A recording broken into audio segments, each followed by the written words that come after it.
Lettre de l'intendant Villemonté au chancelier Séguier concernant une révolte en Poitou en 1643. Cette lettre se trouve dans le fonds Dubrovski à Saint-Pétersbourg et a été publiée par Boris Porchnev dans son ouvrage Les soulèvements populaires en France de 1623 à 1648, ouvrage publié à Paris en 1963. Monseigneur, ayant informé messieurs des finances de temps en temps des difficultés qui sont survenues dans cette province, à la levée des tailles et subsistances, depuis le décès du roi, je sais qu'ils n'ont manqué d'en faire rapport devant vous, au Conseil, et ai reçu plusieurs expéditions générales et particulières pour ce pays, afin de détromper les peuples des faux bruits de remise des années précédentes et même de la meilleure partie de la courante. Vous avez aussi su, Monseigneur, la garnison que j'établis en Bas-Poitou au commencement de cette année pour tenir le peuple dans l'obéissance en un lieu assez difficile à cause du voisinage de la Bretagne et de fait plusieurs paroisses limitrophes qui dépendent des élections des Sables et de Mauléon ont eu l'insolence d'attaquer cette garnison pour la seule raison qu'elle leur déplaisait, et si les gens qui la composent n'eussent eu beaucoup de résolution pour se défendre et de modération pour ne pousser les choses à l'extrémité, il en fut arrivé des accidents funestes.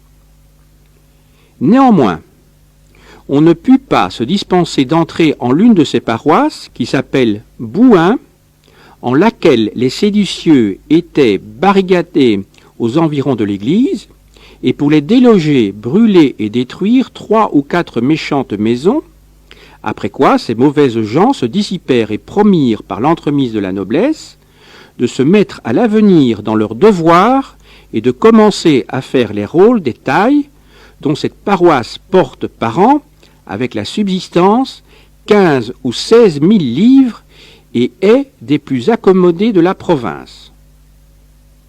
Cependant, Monseigneur, j'appris hier par homme exprès que, dans la même paroisse, il est arrivé une nouvelle sédition et que 50 hommes armés ont battu les sergents des tailles si outrageusement qu'ils sont en péril de mort, et on me mente que 30 ou 40 paroisses de l'élection des Sables sont résolues d'en venir aux extrémités.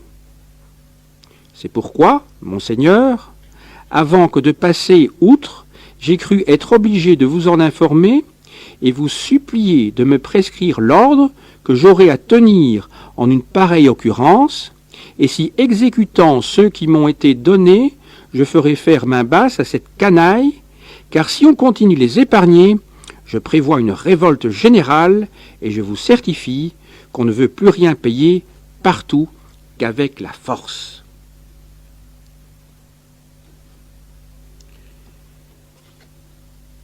Commentaire. Une première lecture du texte permet un inventaire des points à éclaircir. Tout d'abord, la particularité du lieu, le cadre géographique mais aussi administratif. Il faut bien sûr consulter une carte pour situer la généralité de Poitiers et les noms cités. Ensuite, le système de répartition et de prélèvement de la taille, termes de conseil, élections, paroisses, messieurs des finances, subsistance, etc.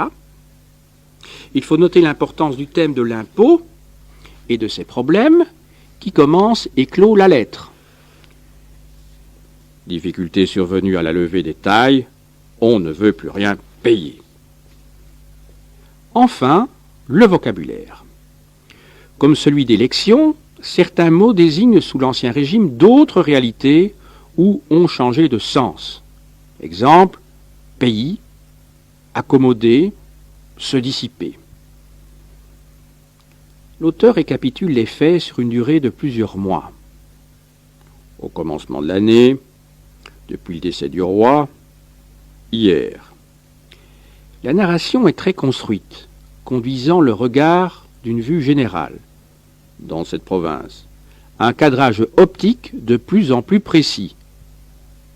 Le Bas-Poitou, puis les élections de Sable et Mauléon, enfin la paroisse de Bouin.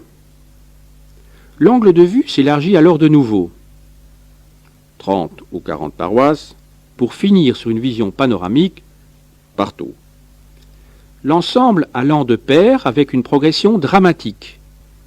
Ayant fermé des difficultés, hier il est arrivé une nouvelle sédition, je prévois une révolte générale.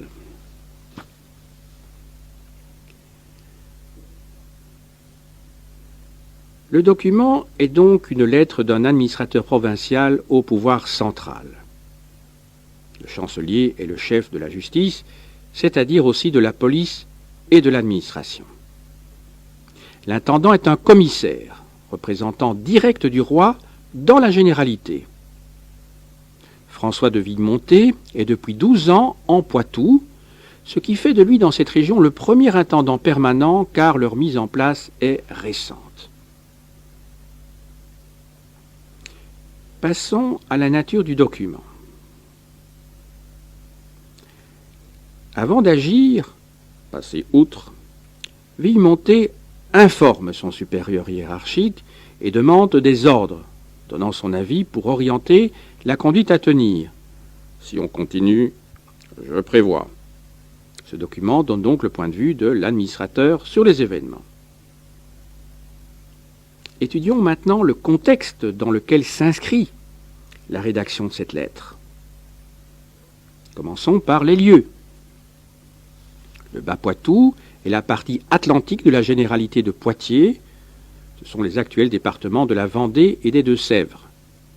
C'est un lieu difficile pour l'administration royale pour des raisons géographiques. Bouin est situé dans des marais très peu accessibles, mais aussi administratives en raison de la proximité de la frontière de la Bretagne dont le statut est différent. La Bretagne est un pays d'État, non d'élection comme le Poitou, c'est-à-dire qu'elle gère et prélève elle-même ses impôts. C'est une province tardivement rattachée et qui n'a pas à cette époque d'intendant.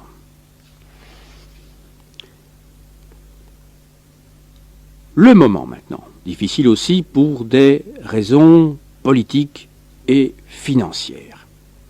Politique tout d'abord. Louis XIII est mort le 14 mai 1643, quelques mois après Richelieu, donc mort qui date de décembre 1642. Le pouvoir royal est affaibli par une régence.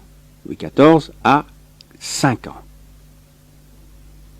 Moment difficile aussi pour des raisons financières. La France est un moment crucial de la guerre de 30 ans.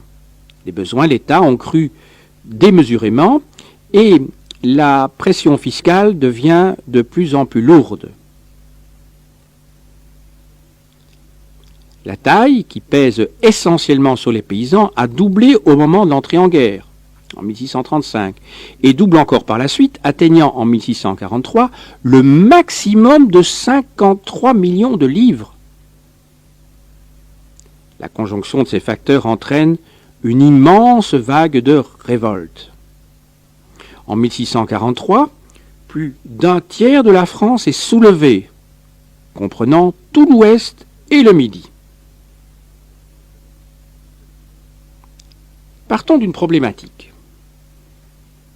Quelle vision l'intendant transmet-il au pouvoir central et pourquoi ? Pour analyser le rôle de l'intendant, il faut analyser les mots qu'il emploie pour définir son action. Informer, exécuter les ordres, à 2 reprises chacun. Il se présente donc comme un relais du pouvoir, insistant particulièrement sur son rôle central dans la circulation de l'information. Je sais, j'appris, on me mande, je prévois, je certifie. Identifions aussi le circuit décrit au début. L'intendant informe les trésoriers des finances qui font rapport au conseil, puis celui-ci envoie à l'intendant un message à transmettre au peuple. Quels sont les domaines de son action ? Il y a les finances et la police. Commençons par les finances. L'intendant double l'administration en place. des officiers, en surveillant la levée des impôts et en donnant son avis sur la répartition. Ensuite, la police. C'est ici l'essentiel de son action. Il est chargé du maintien de l'ordre, domaine dans lequel il bénéficie d'une large initiative. Il établit une garnison, mène une expédition punitive dans un village. Son objectif est de tenir le peuple dans l'obéissance, d'obliger ces mauvaises gens à se mettre dans leurs devoirs.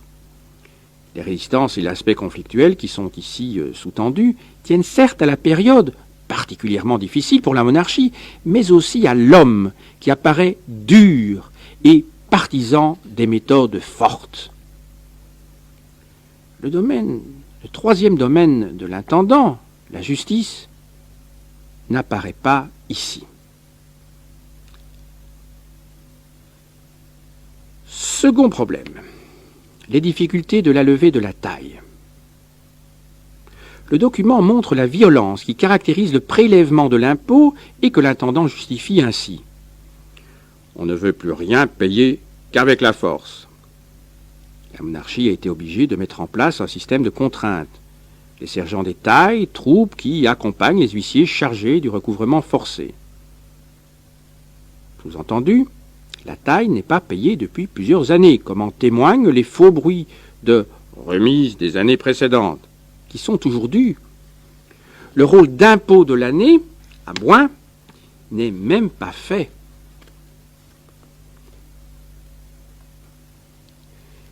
Les causes mentionnées par l'intendant sont le fâcheux voisinage de la Bretagne et le mythe de la remise des impôts à l'avènement d'un nouveau roi. Dans la mentalité paysanne, l'impôt royal doit rester extraordinaire, le roi devant vivre de son domaine. La cause profonde, l'énorme augmentation de la pression fiscale, est passée sous silence. Mais peut-il l'évoquer ?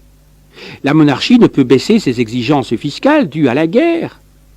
Il faut penser à la situation militaire en 1643.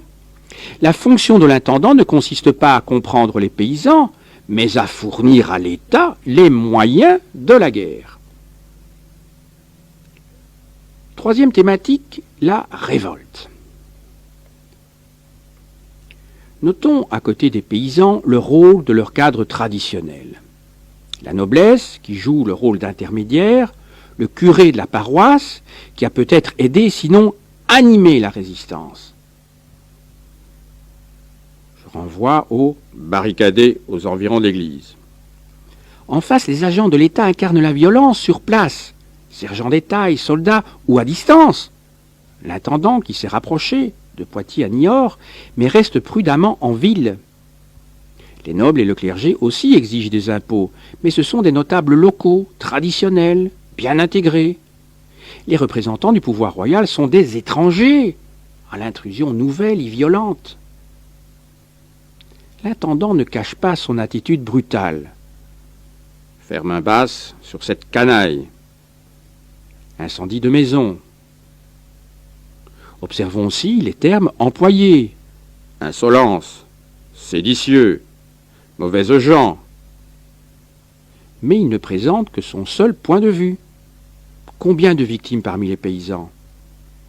Il ne prend pas non plus en compte le fait que chaque répression embrase la révolte au lieu de l'éteindre, et qu'au total son action est un échec.